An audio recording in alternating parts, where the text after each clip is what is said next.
At vigil for Israel terrorist attack victims, Mayor Adams denounces pro-Palestine protests.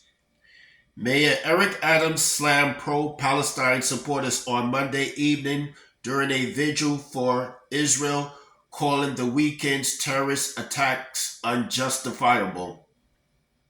In an emotional moment at Golda Meir Square alongside fellow elected officials, Adams lit an array of candles in the shape of the Star of David as onlookers solemnly sang and others furiously wept.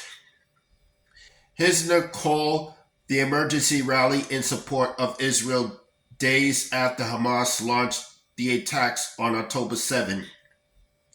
However, Mayor Adams also used the vigil to denounce a series of pro-Palestine protests in the Big Apple in the attacks immediately aftermath.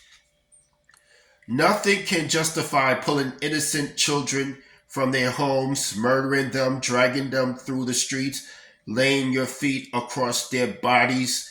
Nothing can justify what we witnessed, Adams said. No one should be celebrating this. No one. For the last several days, dueling protests have attempted to clash over the devastated images and videos emerging from the Middle East. Adams took those celebrating what is becoming known as Israel's 9/11 to task.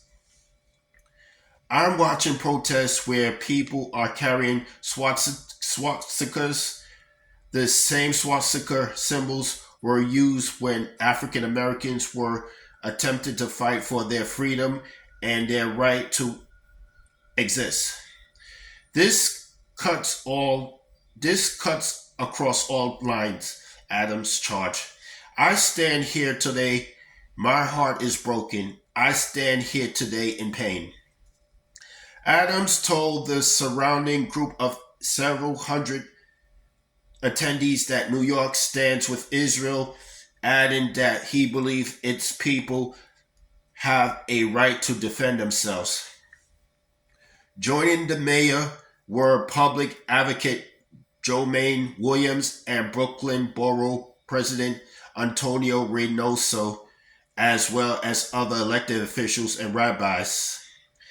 They joined in both condemning the attacks in Israel.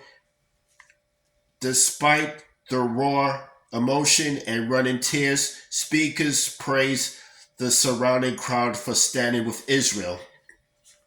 The unity that is here this evening, I cannot tell you how great is the power of this unity. The entire world should take note, Rabbi Donald Goldwasser said. We will see and we will all pray together. We will pray for the speedy recovery of all those that are wounded. We're going to pray for each other and every hostage to be brought back now. According to latest data emerging, at least 900 people have perished in Israel and over 2,500 have been injured. That's all I have to say for this video.